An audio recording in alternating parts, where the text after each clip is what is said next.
ഞാൻ ആദ്യമായിട്ട് കൃപാസനത്തിനെ പറ്റി അറിയുന്നത് എൻ്റെ ചേച്ചിയുടെ ഒരു ഫ്രണ്ട് പറഞ്ഞിട്ടാണ്.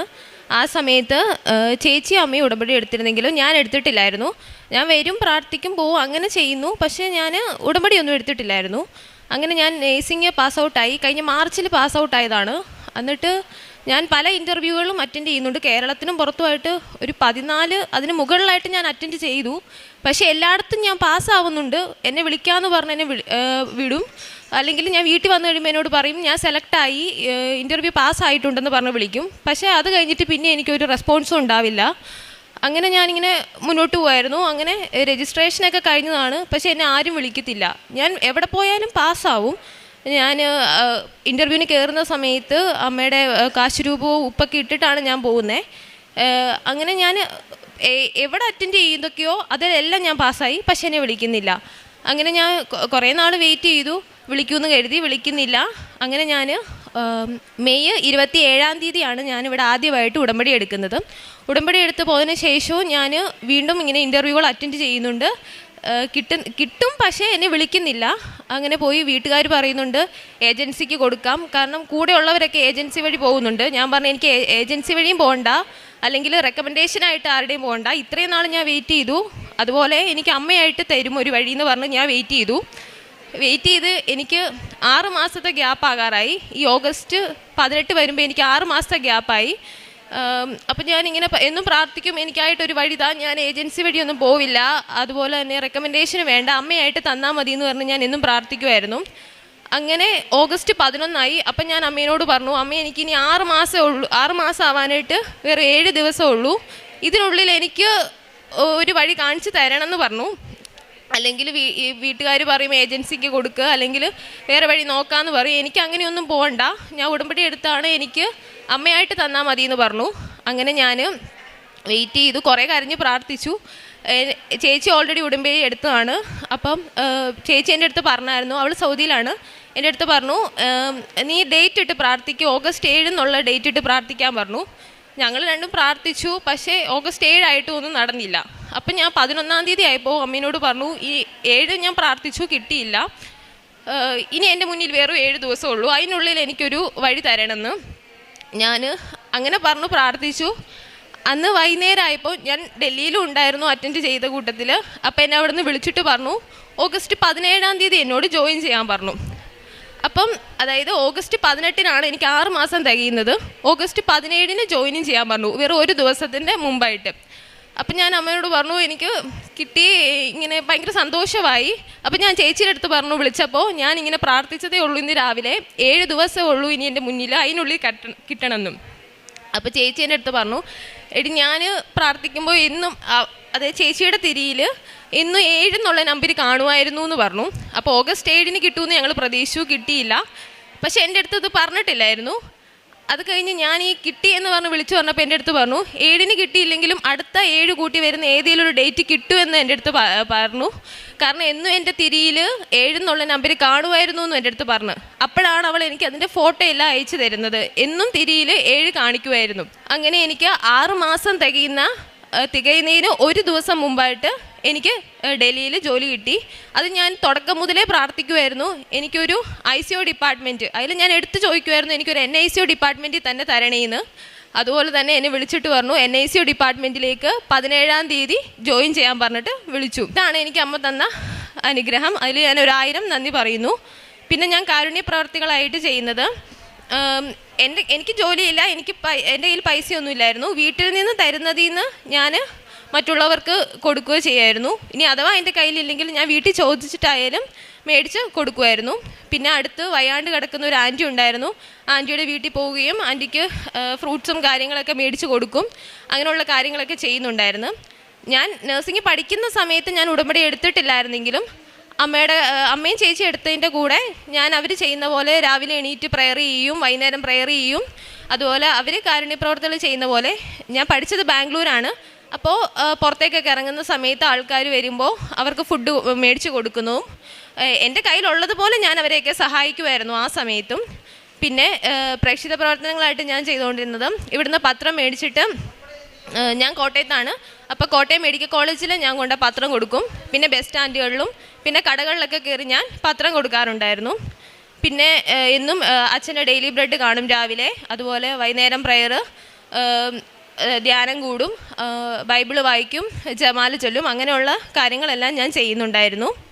എനിക്ക് ഈ അനുഗ്രഹങ്ങൾ തന്ന അമ്മ മാതാവിനും തിരുകുമാരനും 1000 നന്ദി പറയും. അമ്മയോടൊപ്പമാണ് ഞാൻ എൻ്റെ ജീവിതം ഇനി മരണകാലം വരെ തുടരുന്നത്.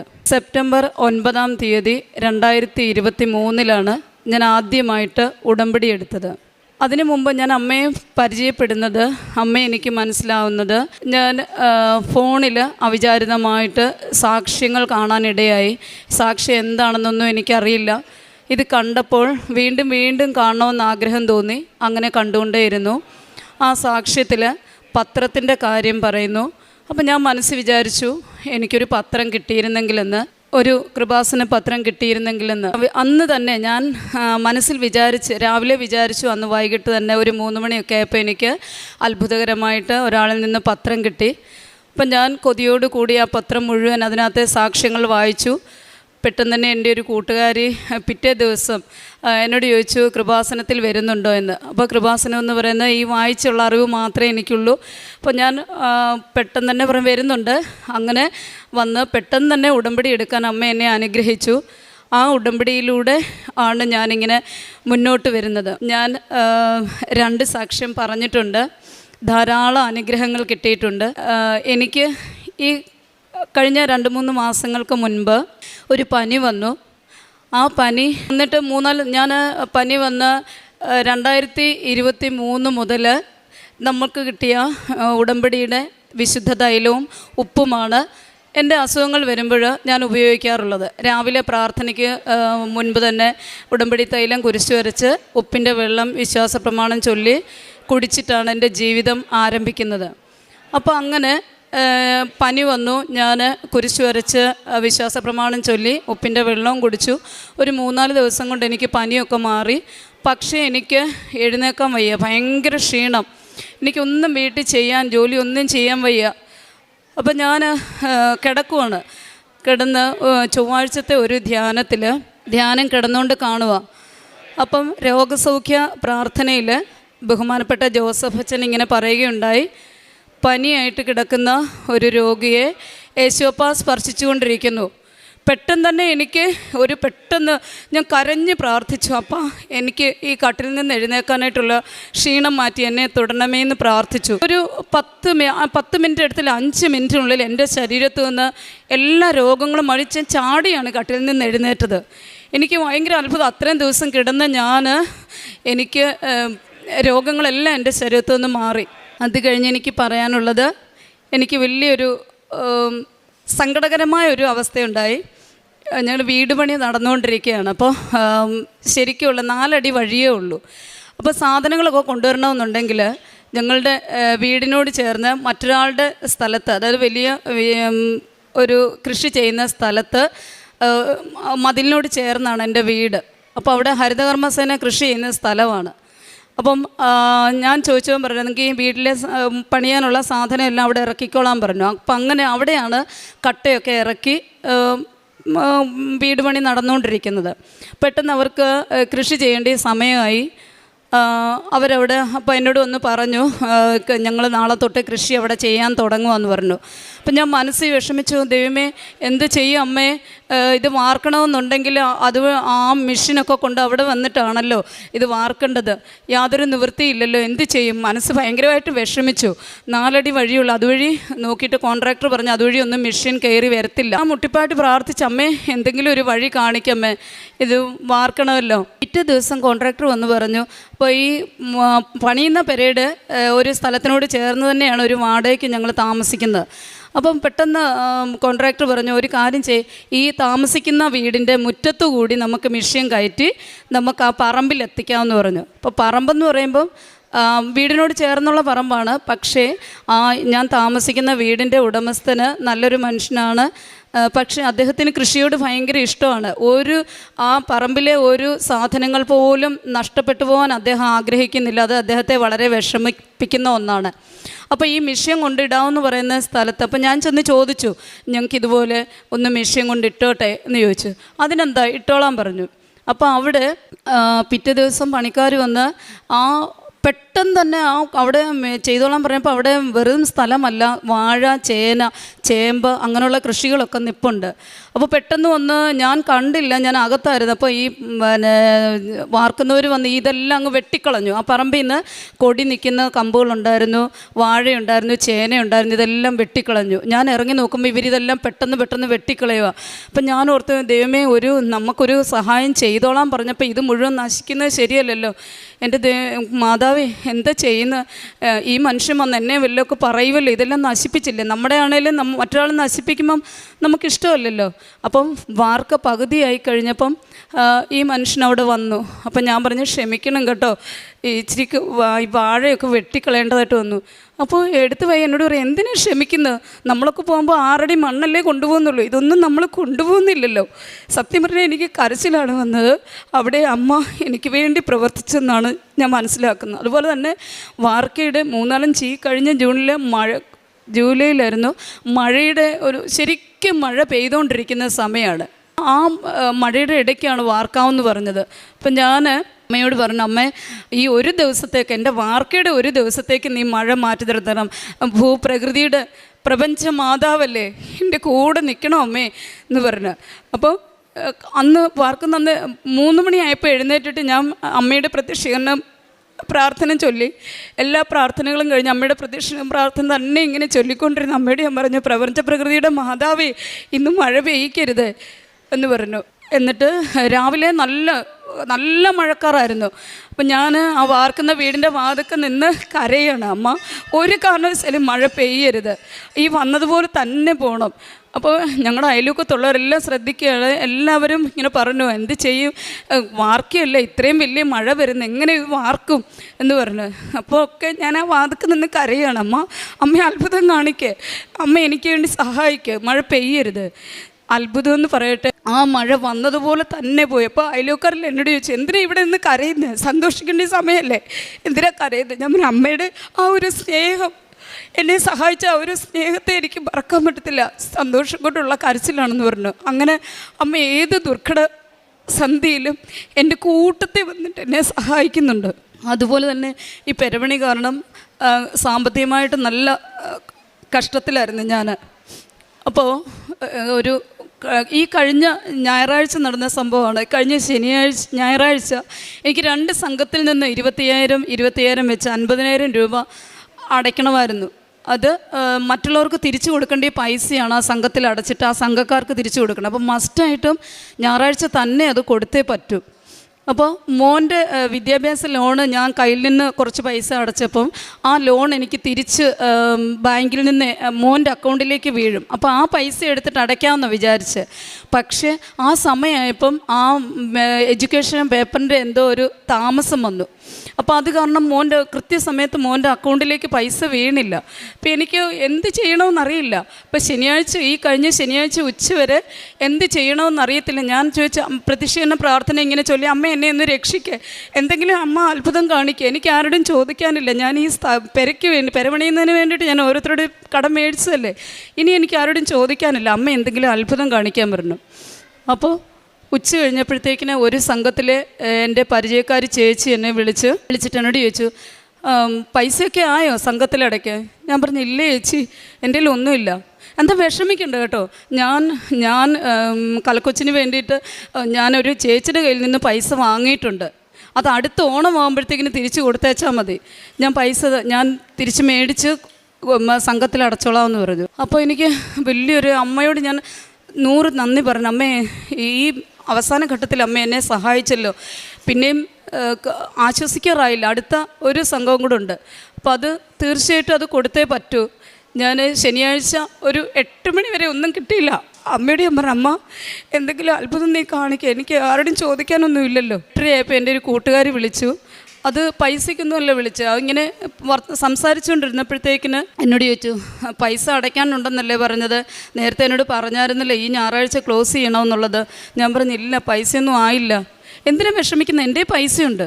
ഞാൻ ഒരിക്കലും പ്രതീക്ഷിച്ചതല്ല, പൈസയുള്ള ഒരാളല്ല എന്നോട് അങ്ങനെ പറഞ്ഞത്, ഒരു സാമ്പത്തികമായിട്ട് ഉന്നതി നിൽക്കുന്ന ആളല്ല. എൻ്റെ ഈ പൈസയുണ്ട്, ഞാൻ നാളെ വീട്ടിൽ കൊണ്ട് തരാമെന്ന് പറഞ്ഞു. ഞാൻ പറഞ്ഞു, വേണ്ട, ഞാൻ അങ്ങോട്ട് വരാം.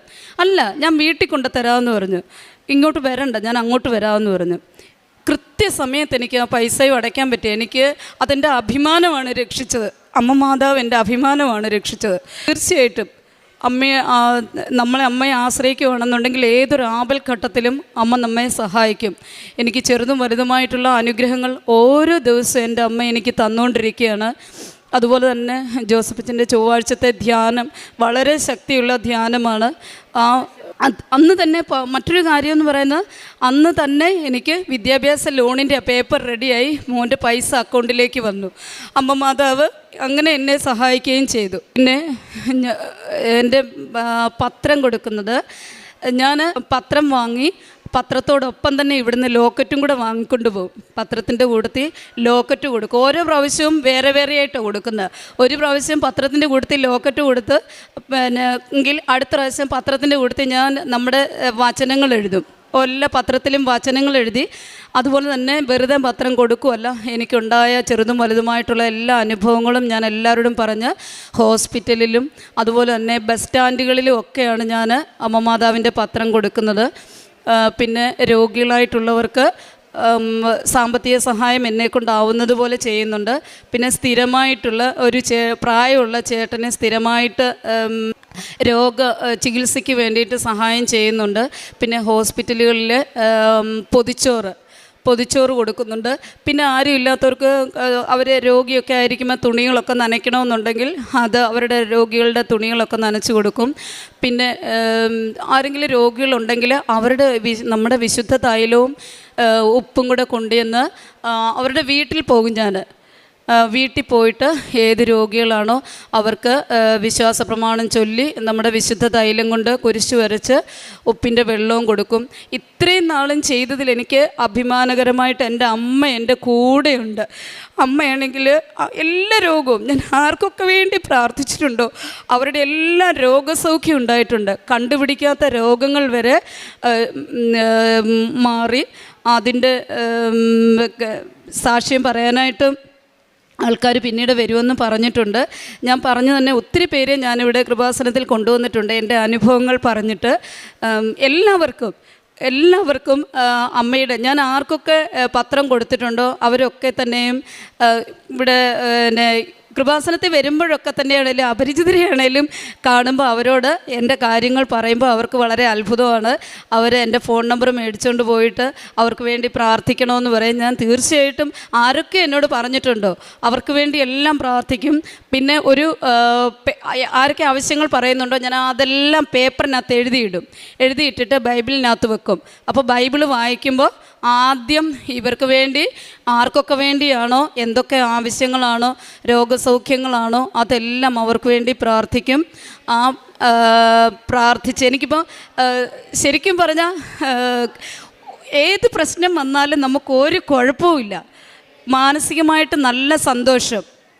ഇവിടെ ഇരിക്കുന്ന എത്ര ദുഃഖമുള്ളവരാണെങ്കിലും 100% നമുക്ക് ഉറപ്പിച്ച് പറയാം, നമ്മുടെ അമ്മയും അപ്പയും നമ്മളെ എല്ലാ പ്രതിസന്ധിയിൽ